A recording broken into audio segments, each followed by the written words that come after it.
Hi and welcome to a weekly outlook. This is Kim speaking on Monday the 29th of October.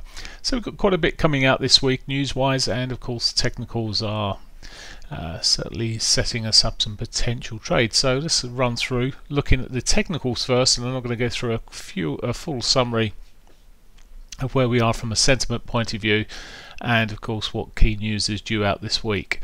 So looking for the main currencies and the S&Ps for this week. So here we go, and we'll start with the euro dollar, looking at a weekly time frame here. As you can see, it's actually last week it managed to break. It didn't actually close below the trend line, but pulled back. It's opened marginally below the trend line at the moment, looking bearish, and certainly from a daily perspective it still remains on this sort of bearish streak. Now we're chopping around a bit today. There is the weekly pivot above, which may yet become a target for this price action. That with the daily 8 may just give us some resistance and a sell point. Price has already, as I said during the week last week, it's already down to its S2 now. Generally it will hold into these places, but if there's any sort of key news between now and the end of the month, we could still break through this area level, but probability is that we may just chop here for a little longer. So that's where we are with the euro dollar. Let's have a look at the pound. Pound remains weak, broke through strongly last week. It broke through that sort of flag pattern, down, heading south at the moment, looking weak. As I speak, it's even well, just dropping back down again now. Again, it has a weekly pivot above, but well, there's a possibility. We've got enough out this week, which I'll discuss in a moment, which could create some volatility, or sufficient volatility to pick up to that sort of level. But technically we're still we confirmed lower highs, and we've been in a solid downward trend now. It's found a bit of support into the monthly S1 at the moment, but these pivots will soon be chopped up, I guess, if the news is not good soon. So technically still bearish. Dollar yen, well, it's running sideways one way then the other to a degree. I'm still looking at this sort of more bullish sort of picture we're seeing on the weeklies here, with the higher lows, higher highs in the picture here. Still looking at the potential for it to push up further. I must admit, on this daily point of view, it looks almost bearish. And it sort of, well, it did close below the trend line of the what is a bit of a head and shoulders, or break, a bit of a wedge. Now it's consolidated around this phase. It has for some time. It's spiked out, probably took out the prior lows there, but it's not clear in the short term in terms of what direction this is going to run to. As I said before, there's risk that money would come into this, strengthening the yen, although the fundamentals aren't that great. But we do have news later in the week for the yen anyway. Okay, Aussie dollar technically. What we're looking at here, well, it's still pretty bearish. A weekly point of view, it's strong bearish. There's I mean, we've just seen these big weekly down bars. Okay, last week it's put in this sort of in fact, let's just switch across to an RSI there. It's still sitting around there. There was sort of a few weeks ago with a bit of divergence coming in. It was sort of pitched up, but it does look weak. It doesn't matter which way you look at it. Maybe there's a bit more divergence sitting across these it's daily point, from a daily point of view, but fundamentally it's weak. Technically it remains still weak to me. Okay, and finally the Canadian dollar there, or I say finally, not quite finally, because I just want to look through a little bit. Canadian dollar, I talked about this last week. It finally broke out on Friday there, pushed up beyond this range. From a weekly point of view, we've still got these sort of key lower highs and lower lows at the moment, but from a daily point of view, we've pushed across this wedge, and it's you know, expanding wedge. It's pushing through to the upside. I was hoping it's going to come back to the weekly pivot to start triggering positions, but it may just still get a break and a pullback. So a break and a close and a pullback would be quite nice, back to this sort of trend line, to these levels. We were seeing oil pitch up a little bit, but that's sold off again this afternoon at the moment. But it's to me, still looking like the Canadian dollar itself is relatively weak against the US dollar, and we could see upside. New Zealand dollar, quick look here, and well, that continues with a weakness here, lower lows, lower highs all the way through. Last week, well, it took back most of the gains it made in the previous 2 weeks there. Now, where it's sitting at the moment, it's an indecisive bit of price action maybe, but it still hasn't confirmed higher lows in terms of, I mean, it marginally did last week, the week before last. This week at the moment though, it's looking bitty, and really the overall market is weak, so potentially we could see further downside there. Okay, and the S&Ps, let's look at the futures here. I'm just going to come out to a weekly picture, and in some respects it's still in a sort of a bullish mode, and I'll show you what I've done, talked about this later, but from the weekly point of view, yes, it's broken a trend line there, but it's no confirmed lower high in or anything like that at the moment. So yes, it's broken a trend line, so it's certainly a bearish perspective from that point of view, broken those prior lows, trend line from those prior lows there. But well, we'll see. I still think it's got further downside. I mentioned this last week, and it could still be heading for a bigger correction. And you come and look at the dailies here, and certainly this is definitely a confirmed lower low, and it's in this time of frame it's a little bit clearer. Whether we're running out of momentum, I'm not so sure. We've run back towards the weekly pivot, tick that box effectively. It may chop around where the price action is at the moment, but overall it looks weak at the moment. So let's have a look at the summary page I prepared here. So looking at the US dollar first, the base rate, okay, that's all as it was. Key things this week: non-farm payrolls on the 2nd. There is some other data coming out before that in the week, but overall it's there's the key news there. The dollar's been sort of bought more than anything. Euro,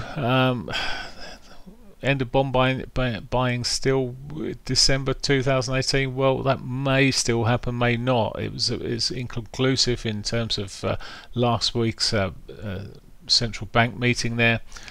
The longs have slipped down a little further in terms of the sentiment on the currency. The shorts reduced a little bit, so there's a slight positive market. I mean, I'm talking about 1%, so it's still 80% short, so predominantly still bearish here. Italian debt situation not going away. I read this morning Merkel may not stand, and there's even thoughts that she may step down at some point, but as a German Chancellor. So not really good news for the Eurozone as a whole there. We've still got Brexit in the backside, in the back lane there, on the side lane. Also on the 30th we've got the prelim GDP and forecasts coming out, so there's enough in there, and reading between the lines of what Draghi's saying there, I would expect that figures aren't looking particularly shiny at the moment. Trend lines technically, as I said, weekly and daily really to the downside here, so overall it's a bearish picture for the euro dollar. And what do I mean by this? Well, I'm not going to give specific trade setups on this, because it's depends on where the price action gets to on a daily basis and what opportunities we've got. But in basic terms, I'll be looking to short rallies effectively, and try and trade with the trend. That doesn't mean to say I won't trade a counter trend occasionally, but the bigger picture, the weekly, the directly trend, daily trends are both really pointing to the downside at the moment. The pound's not having a great time. We have this week got the central bank meeting, and on the 1st there's the budget this afternoon in a short while. The budget may not do too much. I'm not expecting a great deal there.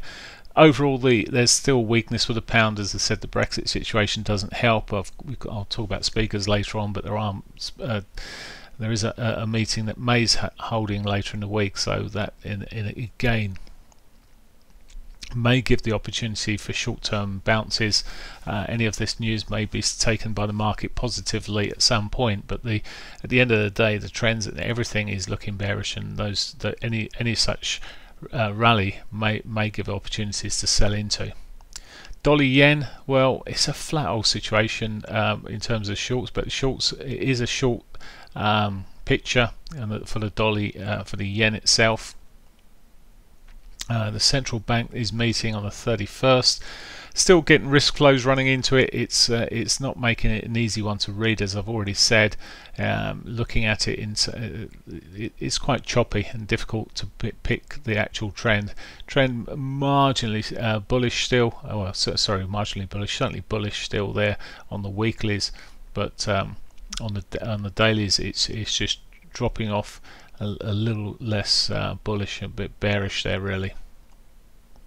But the overall picture makes it difficult. For me, it's a difficult currency to be watching for lots of the time. That's not to say, again, you wouldn't be get intraday shorts or longs on it, but for now it's difficult. Aussie dollar seems easier. Short positions are increased from both, well, actually the asset fund managers are about the same, but hedge funds has come down even further there. Inflation is out on the 31st. That would give us an idea of how growth is going there really, and the retail sales on the 2nd. So there's data out for this week on the Aussie dollar, but technically from a weekly and daily perspective, the trend looks down as well. So again, it's a sell into rallies situation. Canadian dollar, interest rates were increased to 1.75 as expected. It did strengthen marginally from that point, but it gave its gains up, and by Friday we were breaking the trend line I've been talking about. The long positions have been falling from an asset manager's sentiment point of view, so the commitment of traders report showing selling long positions and short positions increasing from a hedge fund perspective. So overall, it's although they're still long on CAD, it's reducing sentiment there, and as I said, short positions are getting bigger come the hedge fund. So overall, Canada's probably struggling with a bit of low inflation. GDP data is due out on the 31st. It's a monthly figure, so it tends to have less impact in general, but still can create some volatility as it's released at 1:30 on the 31st there. And then of course we've got the non-farms or the jobs report coming out on Friday there as well. Overall, it's a little bit more pickled in terms of what it's doing. The monthly picture is still showing those lower highs, lower lows, but as I said, we're looking like we're going to break out of that, and that will change that trend accordingly to a positive trade. Now I've looked at this against, of course, the US dollar CAD, so I'm talking about the Canadian dollar looking weak here, not the US dollar CAD looking weak. That looks like it's got upside potential. New Zealand dollar, interest rates are all as is. Short positions flat for the asset managers. In fact, there's even hedge funds are getting even shorter on it. Have got business confidence data coming out later on this week as well, so there's some data that might move it. I think it's either Thursday or Friday.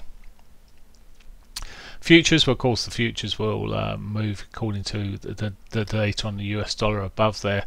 Overall, the long positions are starting to come off from the asset managers, which are down to 61%. It's quite a shake off over the last few months coming off there. And short positions, well, they're increasing a little bit again now by the hedge fund. So overall, there's this, as I say, perceived weakness there through the S&Ps, quite rightly so. On the trend, as I suggested already, it's a bit of a crosshatch over on the trend there. It's broken the main trend line, but it's still not put a lower high in on the weeklies, whereas the dailies are certainly in a downward trend there. So really, again, it may be opportunities to sell into rallies. So quite a bearish sort of situation against the dollar. The yen is the odd one out of this bunch in terms of doing too much with. Could go either way depending on the risk flows. So that's pretty much it for this week. So that's it for me. Have a great week. I'll be putting a separate update out on cryptos, as people like to trade the cryptos. Have a great week. Bye for now.